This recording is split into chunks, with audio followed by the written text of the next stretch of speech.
Allahumma ja'al sabri kesadaran wajib dengan kalamah ya Allah.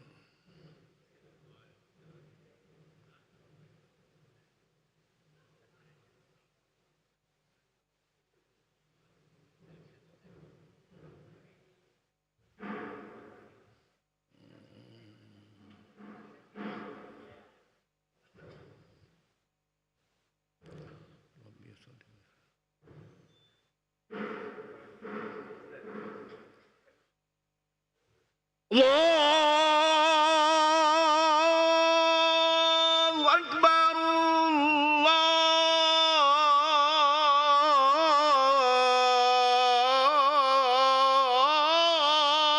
Allahu Akbar,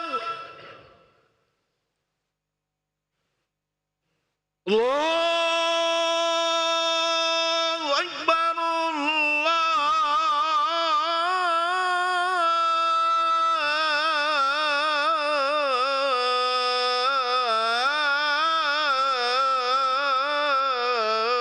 Allahu Akbar. Asyhadu an la ilaha illallah.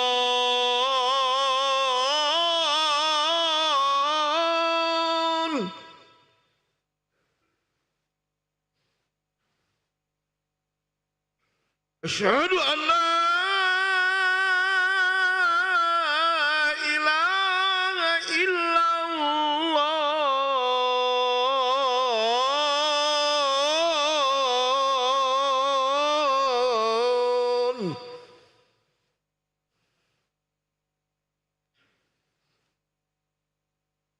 Asyhadu anna Muhammadan Rasulullah.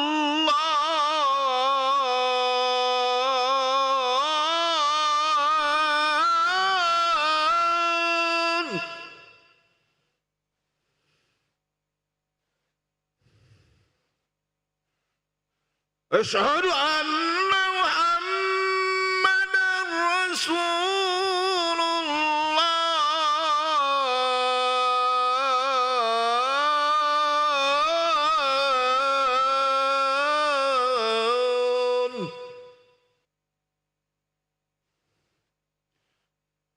Hayya 'alas shalah.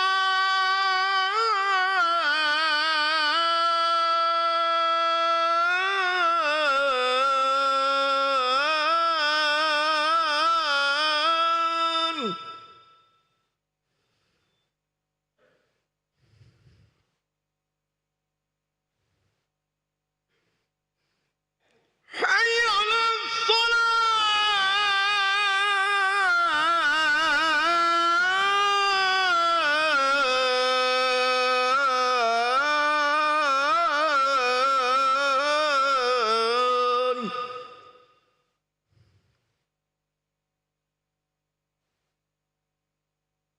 Hayya 'alal falah.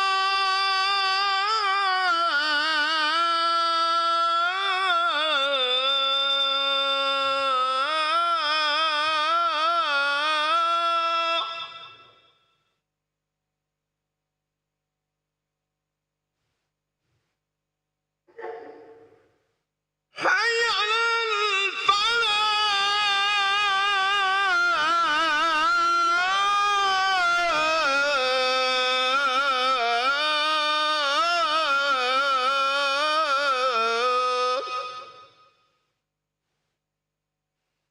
Allahu Akbar,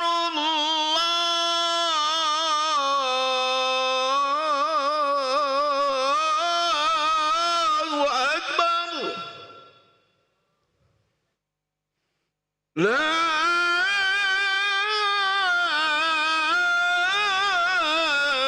ilaha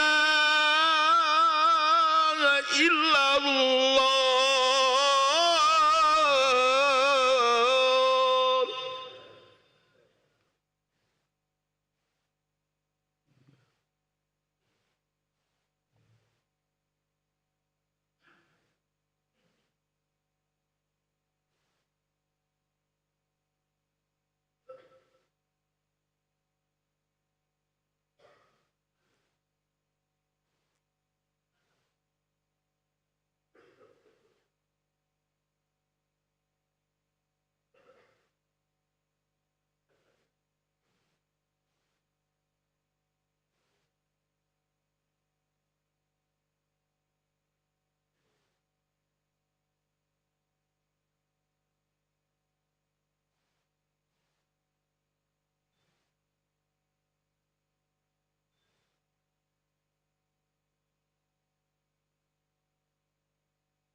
asyhadu la ilaha illallah, asyhadu anna Muhammadar Rasulullah, hayya 'alas salat, hayya 'alal falah, qad qamatis salatu, qad qamatis salat, Allahu akbar, Allahu akbar, la ilaha illallah.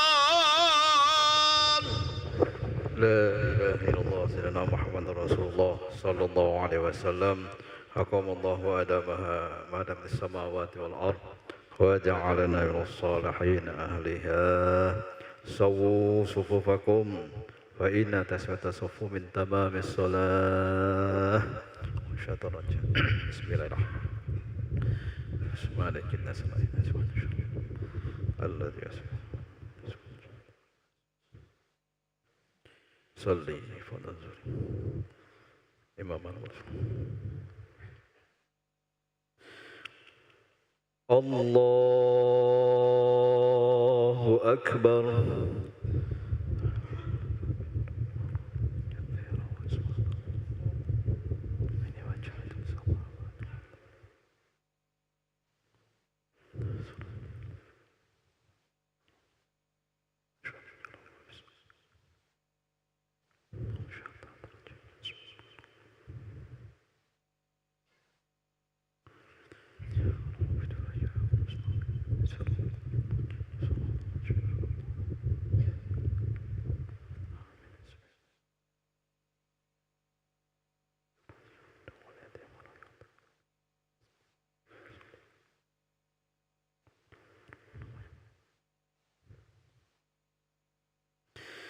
Allahu Akbar.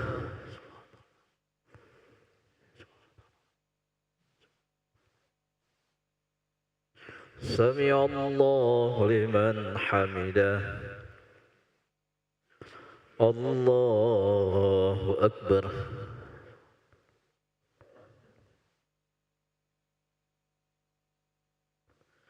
Allahu Akbar.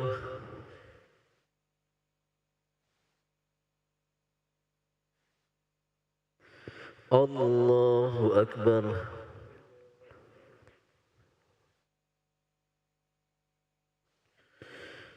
Allahu Akbar. Bismillah.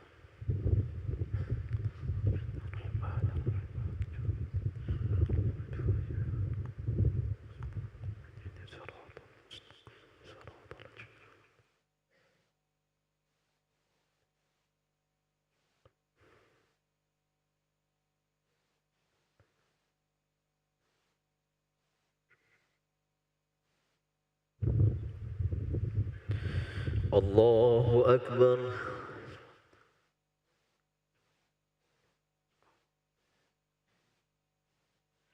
Sami Allahu liman hamidah. Allahu Akbar.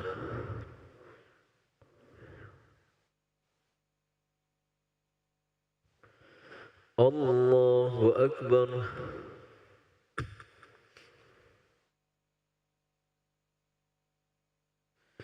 Allahu Akbar.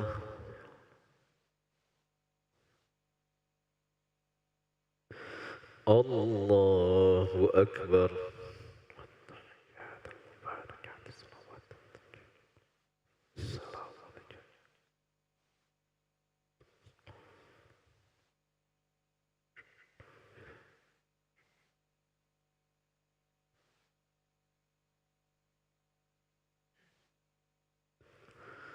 Allahu Akbar.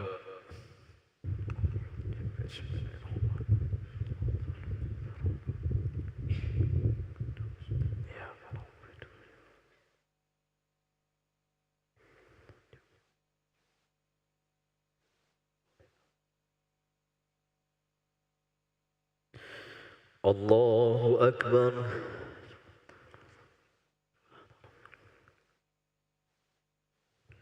Sami Allahu liman hamidah. Allahu Akbar.